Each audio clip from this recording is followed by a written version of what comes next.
Hey guys, Mr. Boss for the win here, and in today's Red Dead Redemption 2 video, we're going to be talking about 10 more useful tips and tricks that you can take throughout your journey to make your life so much easier.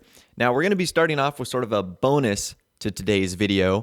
Arthur can interact with mirrors. So if you find a mirror in either your room or throughout the world, if you interact with the mirror, he'll say a compliment towards himself or say something snide or funny. It's just another really cool feature that Rockstar added into this game. They really thought of everything so you can interact with mirrors. Anyways, getting on to our first tip today, be careful in deep water for two reasons. Number one, if you have someone hogtied on the back of your horse, and you go in deep water, there's a good chance they will fall off and drown. You won't be able to save who's ever on the back. So for example, if you're doing a mission and you have someone important on the back, you obviously don't want them to drown because you'd probably have to restart the mission. Likewise, if you're carrying someone to a certain location, you don't want them to fall off and drown. And also, if you have a pelt on the back of your horse, I didn't test this in this video, but I'm assuming it works the exact same way as a hog-tied person, that it would fall off if it was in deep water as well. So just be very careful about that. Sure, your horse can cross them, but can your passenger or cargo on the back? That's something you want to think about. And in case you guys didn't know this, when you cross water, when you go against the stream flow, it actually takes away from your horse's stamina core. So you need to be careful about this, because if you get stuck in the middle of a stream and your horse's stamina core goes all the way down, it's going to give out. So you need to be very, very careful about that. I know a lot of people think their horses are just like Superman or Superwoman. They can cross anything. They can jump from anything. You got to be very careful about that. And even streams, just traversing in the opposite direction of it can drain that stamina core. This next feature is really cool. You can actually activate Deadeye without your gun drawn. So this one took a little bit for me to figure out because the instructions that I got at least were not really clear. So in order to do this, you need to have no weapon equipped, you need to hold left trigger, and then you need to lightly tap the right trigger. You don't need to pull it because that will pull your gun out and you'll fire, but if you lightly tap on the right trigger, it will actually start to load Deadeye. So this would be nice if you're surrounded by bad guys and you want to take them out all at once without drawing your gun and alerting them. You can basically go from passive to the immediate Deadeye, which is really, really effective. So I think this is super cool. It took me a while to figure this out. Your guns must be put away, and you need to have nothing else in your hands in order for this to work. And a lot of people have been saying that this is not working for them. It might be because your controller is broken, or at least the right trigger on your controller, its sensitivity might be broken a little bit. So this requires you to lightly tap it in, and as you do, the Deadeye will load. It took me a few tries to figure out what the heck I was doing. I looked like an idiot for a couple minutes trying to figure out, why this wasn't working for me. But if you just lightly tap it down after holding the left trigger, then it will activate it. Tip number 3 today, if you tap on the D-pad, it'll actually give you a log of things that you've got going on in your world. So this is very helpful because I'm running across so many strangers and freaks and doing all these sort of side quests. So it will tell you 3 different categories: your tasks that you've got going on, it'll tell you challenges, and also notifications, which I have none at the moment. But I'm sure when Red Dead Online comes out, that will change. So the task is very important because, as you can see, I've got some missions going on, I've got some side quests, and a lot of times I'll either forget or I'll not remember where they take place or what's going on. And this little menu right here is a great way to sort of serve as a reminder for something you've got going on in the world and that you've liked to complete.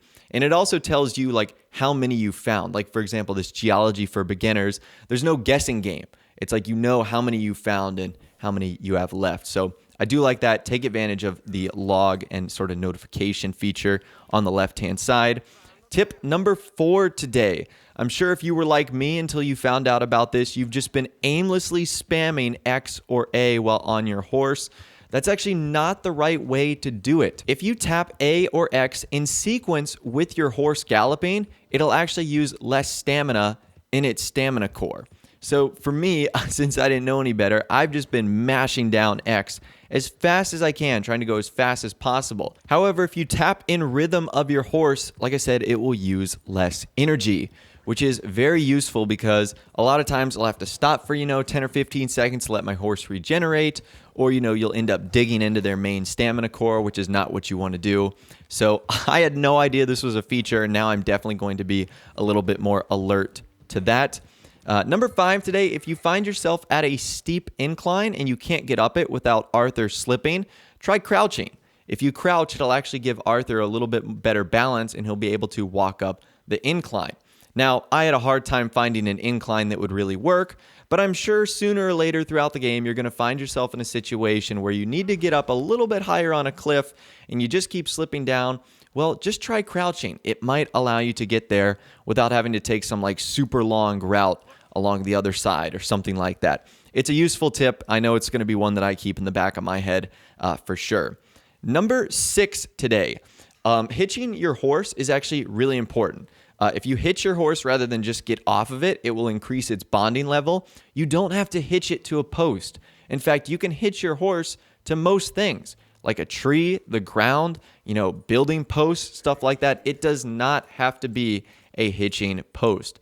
A lot of people will only look for those, and if there isn't one, they will just get off. Hitching your horse might take a little bit of extra time, but if you're trying to bond with your horse, it's the way to go. Now, there's no downside to not hitching your horse, other than it might wander off and get, hit by something else, or it might, find its way on the train tracks. I don't know. But for the most part, there's no downside. You really don't have to worry about that becoming a problem. Number 7 today, this one is incredible, and it's one of the biggest complaints I've had about the game, and this solves my problem.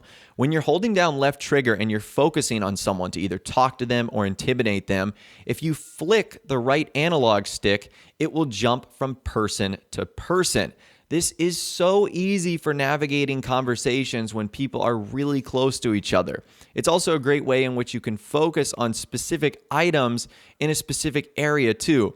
For me, what I was doing was holding down left trigger. If I wanted to talk to someone else, I would readjust my camera and then hold left trigger again. It was a mess. And I'm so glad I found this out, that if you just flick the right stick, you'll be able to jump from item to item, person to person. And it's a much more seamless way for Arthur to focus in on someone and communicate with them. So that's a great tip right there. Number 9 today, did you know you can actually roll while aiming? A great way to get out of the way, dodge bullets, whatever the case is.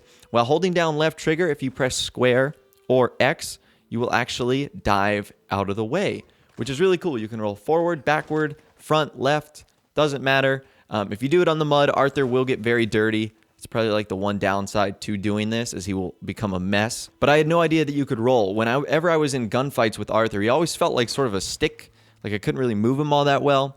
This is definitely going to be a lot helpful for moving him out of the way. The number 9 spot today, did you know that you can actually lasso a dead body or dead things in general? I had no idea. Now, you might think to yourself, well, this isn't useful. Well, it might be. Let's say you've hunted an animal and they're in the water or something like that. You could use the lasso to drag their body out.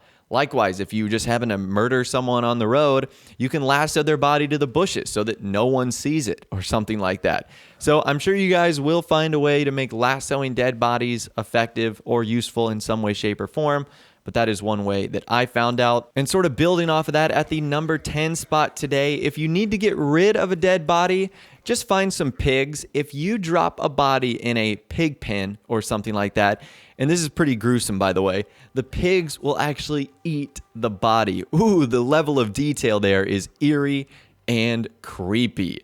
But I mean, if you're looking for a way to get rid of a body, that is one way to do it. But anyways, that right there is 10 helpful tips that you can take on your journey in Red Dead Redemption 2 that I have found super useful. As always, I'd love to hear from you guys in the comments down below. If you have any other helpful tips or tricks that you feel like all of us would be interested in knowing, let us know in the comments down below. We'd love to hear from you guys down there. If you did go on to enjoy this video though, a like rating would of course be awesome. And also subscribe to my YouTube channel if you are new, or you like daily Red Dead Redemption 2 videos like this. With all the way, guys, like I said, thanks so much for watching. Take care, and I'll see you guys in the next video.